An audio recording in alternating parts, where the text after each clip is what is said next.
Did you know there was once an Olympic event where killing wasn't just allowed, it was the entire point? I know, it sounds completely fake. But this really happened. At the 1900 Paris Olympics, one of the medal events was live pigeon shooting. And the story behind how it happened and why it disappeared is even crazier than it sounds. So, how did something like this ever become an Olympic sport? Well, the truth is, for decades, even the athletes themselves didn't know they had competed in the Olympics. To understand why, you need to understand the 1900 Paris Exposition, or World's Fair. This was a colossal, 5-month-long event that drew over 50 million visitors from around the globe. It was a chaotic spectacle showcasing the future. Electricity, talking films, and the brand-new Paris Metro. And buried somewhere in that chaos were sports. There was no grand opening ceremony, no Olympic stadium, no official branding. The games were scattered across Paris over 5 months, poorly advertised and often listed under the banner of the World's Fair. Many competitors thought they were just participating in a World Championship or a Grand Prix event, not the second modern Olympic Games. Sports were just another attraction, competing for attention with hot air balloons and diesel engine demonstrations. Hardly anyone knew these were the Olympics. It was the perfect environment for something unusual to slip through the cracks.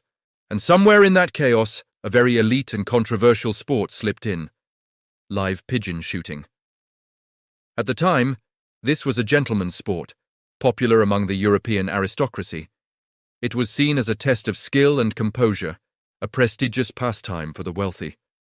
The competitors were the best marksmen of their era, gathering on a manicured lawn, surrounded by elegant spectators. The rules were brutally simple. A shooter stood 27 meters from a series of traps. On their call, a trap would open and a live pigeon would be released. The goal was to shoot the bird before it flew past a boundary fence. To win, you had to hit as many pigeons as possible in a row. Miss just one, and you were out. On that day, more than 300 birds were released, and the competition was fierce. When the dust settled, only a few men were left standing. A Belgian named Léon de Lunden walked away with the gold medal after hitting 21 birds in a row. The silver went to Maurice Faure of France with 20, and the bronze to an Australian, Donald McIntosh, who shot down 18. An American, Crittenden Robinson, came in 4th, also with 18, losing the shoot-off for bronze. These men became Olympic medalists for a sport that would soon become infamous. But here's the twist. The official Olympic records are a mess, but many sources from the time report that the top 4 shooters had a side agreement. Before the final, they allegedly agreed to split the massive 20,000 franc prize money, regardless of who won. For them, it was less about Olympic glory, which they didn't even know they were competing for, and more about the substantial cash prize. Once the public caught wind of what happened, the reaction was swift and furious. Animal welfare groups, which were already gaining influence, were horrified. Newspapers called the event barbaric and unworthy of a civilized nation. The idea of killing animals for sport under the banner of international goodwill was just too much for many people. The public outcry was so significant that it marked a turning point. The backlash was immediate and powerful.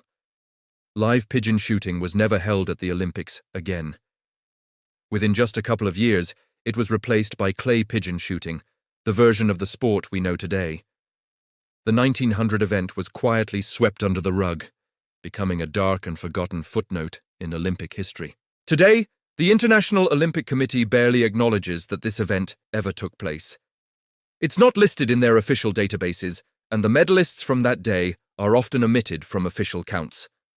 It's a ghost event, a reminder of a very different time, when the lines between sport, entertainment, and cruelty were incredibly blurred.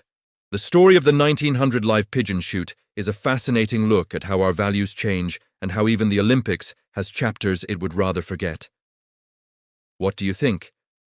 Was this a product of its time, or was it wrong even then? Let me know in the comments.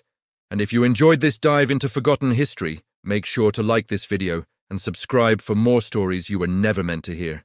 Thanks for watching.